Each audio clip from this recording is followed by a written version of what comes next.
ভাই একটু কি কাইটে ফেলাই দেবো?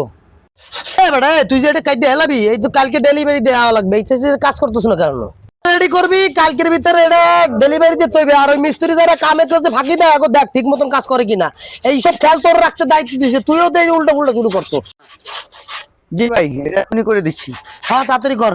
কি করবো মিস্ত্রি কো জ্বালায়, এই কাজগুলো ডেলিভারি দেওয়া লাগবে কালকে, এরা কাজ করবো খালি ফাঁকি দেয়, এখনই আর পারতেছি না আমি। মামুন একটা কথা বলবো? কি কথা কও? ভাই ডাক্তার বলছে অপারেশনের 1 লাখ টাকা লাগবে। ভাই আপনারা কি শুধু টাকার জন্যই আমার কাছে আহেন? আমাদের টাকাটু নাই, টাকাটু আমি দিতে পারবো না, জান তো ভাই, আমাদের টাকাটু নাই ভাই, আপনি যান। তুই তো আমার ছোট ভাই, তুই যদি কোনো সমস্যায় পড়িস তুই আমারে ভাই স্মরণ করিস। আচ্ছা তুই ভালো থাকিস, আমি যাই। আইসে নিজের জেলায় নিজে আছি না, আইসে টাহা নিতে, এদিকে মিস্ত্রির জেলায় পাগল হয়ে যাচ্ছে, আইসে টাহা নিতে, খাইয়ে কোনো কাম কাজ পায় না, টাহা টাহা টাহা ছাড়া শুই বোঝে না। এ বেটা সাথে কাম কাজ।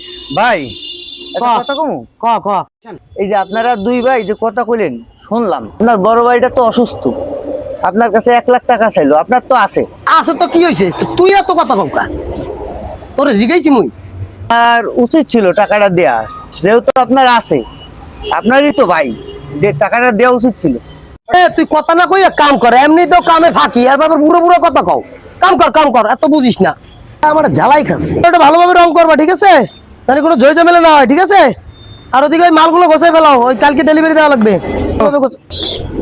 আরে দোস্ত কতদিন পরে তোমার সাথে দেখা হইলো, তোমার এই ফ্যাক্টরি খুঁজতে খুঁজতে আমি আইসা তোমার কেবল পাইলাম। দোস্ত আমিও তোমার অনেকদিন পর পাইলাম, তুমি কোথায় ছিল দোস্ত, এতদিন তোমাকে দেখি না।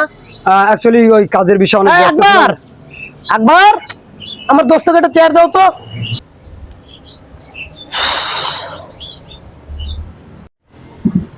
যা। তারপরে দোস্ত তোমার কি অবস্থা? আরে দোস্ত বলো না, নতুন একটা ব্যবসা করতে চাচ্ছি, এই ব্যবসা আর হচ্ছে না, আমার একটু ব্যবসা বাণিজ্য বাড়িতে হবে বুঝছো দোস্ত। আরে কি বলো, তোমার তো আমি বললাম সেদিনকারা যে আমার একটা বিজনেস আছে, ওই জায়গায় 15 লক্ষ টাকা লাগবে, ঠিক আছে? তোমার আমি ওই জায়গায় ধান্দা করে দেবো, প্রায় মিনিমাম তোমার 25 লাখ টাকার উপরে মানে প্রফিট। কি কর দোস্ত, হ্যাঁ তাহলে আমার এই ব্যবসা তুমি ঢুকাই দাও। তাহলে তুমি একটা কাজ করো, হ্যাঁ, কর। তাহলে তোমার কি ক্যাশ আছে নাকি? হ্যাঁ ক্যাশ আছে দোস্ত, দেখা যাবে, আছে? ক্যাশ নিয়ে কোনো সমস্যা নাই, টাকার কোনো কমতি নাই। আচ্ছা তাহলে আমি তাহলে ওই জায়গায় মানে ই করে দিয়ে দিই টাকাটা। ঠিক আছে, জমা তুমি দিয়ে কি দিই? হ্যান্ড ক্যাশ নেবা নাকি চেক দিয়ে দেবো? না তুমি ক্যাশ দিয়ে দাও। ক্যাশ দিয়ে ভালো দেবো? হবে, হ্যাঁ। আচ্ছা ঠিক আছে।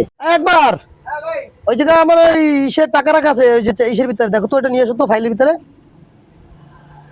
শোনো দোস্ত, তুমি কোনো টেনশন করবা না। দোস্ত তোমারে বিশ্বাস করি বিদায়, তোমার অদূর বিশ্বাস আছে বিদায় তোমারে ভালোবাসি, বোঝো না দোস্ত, তোমার প্রতি বিশ্বাস আছে দোস্ত। এই তো এই জায়গায় 15 লাখ টাকা আছে, তুমি যেটা ভালো হয় দোস্ত এটা করবা, ঠিক আছে? তোমার প্রতি অধার বিশ্বাস আমার দোস্ত। শোনো, হ্যাঁ কও। ব্যবসায় বিশ্বাস রাখতে হবে, তাহলেই সবকিছু পাবা দোস্ত। তাহলে আমার কিন্তু সময় নাই, ওদিকে আমি তো। ঠিক আছে দোস্ত, তোমার প্রতি বিশ্বাস আছে, আর লাভটা জানি মনে থাকে দোস্ত।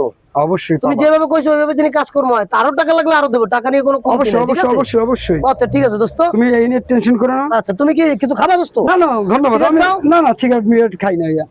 আচ্ছা ঠিক আছে দোস্ত। মেলা টাকার ব্যাপার তো, যদি রাস্তাঘাটে চিন্তা করতে আচ্ছা ঠিক আছে, সমস্যা নাই দোস্ত। আচ্ছা দোস্ত, আচ্ছা ওকে, যাও আসি, দোস্ত, আল্লাহ হাফেজ। আরো টাকা লাগলে আরো দেবো, কোনো অবশ্যই সমস্যা নাই, তুমি অবশ্যই, আমার call আল্লাহ দিবা। হাফেজ, আল্লাহ আচ্ছা। হাফেজ।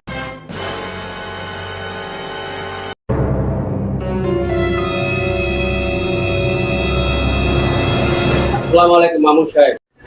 ওয়ালাইকুম আসসালাম। ব্যাংক থেকে আসছিলাম, 5 লক্ষ টাকা লোন নিয়েছেন, এটা সুদ আসলে 8 লক্ষ টাকা দাঁড়িয়েছে, তার নোটিশ দিতে আসছিলাম। নোটিশের লাস্ট তারিখ কবে? কালকে। কালকে। বসেন। বসার টাইম নেই, অফিস থেকে বলা আছে আমাদের সময় নেই। আচ্ছা ঠিক আছে, আপনি যান, আমি দেখবো অনেক।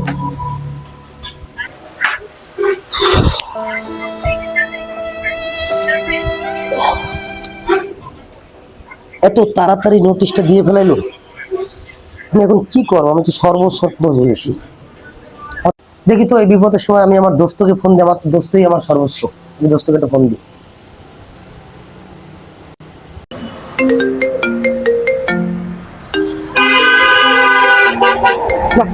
ফোন ধরার সময় আছে না, আমার দোস্ত ফোন ধরতেছে না।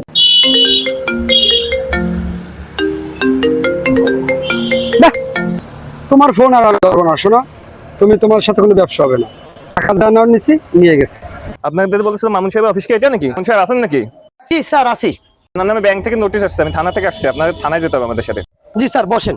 বসতে আসেন, আপনার আমাদের সাথে থানায় যেতে হবে। এনাকে থানায় নাও। স্যার আমার কথা শুনেন, আপনি আপনি বসেন, চলেন না, কথা আপনি শুনেন, চলেন আমার কথা থানায়, শুনেন, থানায় যাওয়ার কথা, স্যার, আসেন তো, আমার এই কথা নিয়ে শুনেন, শুনেন, স্যার, একটু এত শুনেন, কথা স্যার, আসেন, আমার কথা থানায় বসে শুনেন, কথা বলেন স্যার, আপনি। স্যার, আমার কথা আরে আসেন শুনেন, আপনি। স্যার। জাকির ভাই, আপনি এখানে এমন ভাবে পুলিশে ধরে নিয়ে যাইতেছে, চলেন তাড়াতাড়ি। কি হয়েছে আর পুলিশে ধরছে গা? জলদি যাই। স্যার আমি কিছু করি না স্যার, আমার ধরেন না স্যার, স্যার। আমার বাইরে ধরে নিয়ে যাচ্ছেন কেন? আপনার ভাই ব্যাংক থেকে লোন নিয়েছিল, সে নোটিশ আসছে, এই জন্য তাহলে আমরা ধরে নিয়ে যাচ্ছি। কত টাকা লাগবে আমি দেবো, আমার চেক নিয়ে যান, টাকা দিয়ে দেবো। আমার বাইরে আমি জেলে ঢুকাইতে দেবো না। ভাই আমি আর জীবনও করবো না ভাই, আপনি আমার মাফ করে দেন ভাই, আমি আর করবো না ভাই, আপনি আমার বড় ভাই, আপনি আমার মাফ করে দেন। অন ভাই, আমার একটা কথা আছে ভাই শোনেন, আজকে আপনি আমার থামাইতে পারবেন না। এই আপনি আপনার ভাইয়ের সাথে যা করছেন এটা আপনি ভুলে গেছেন। আপনার ভাই কিন্তু ওইটা মনে রাখে নাই। সবচাইতে আপন জন হয়েছে ভাই, রক্তের ভাই কোনোদিন 2 নম্বরই করে না। তোর কথাই সত্য ভাই, এইটাই আমি বিশ্বাস করি, এইটাই সত্য। ভিডিওটি যদি আপনাদের সবাই ভালো লেগে থাকে তাহলে অবশ্যই লাইক কমেন্ট শেয়ার করে পাশে থাকবেন। অবশ্যই অন্যকে দেখার সুযোগ করে দেবেন। ধন্যবাদ আগামী ভিডিও দেখার জন্য।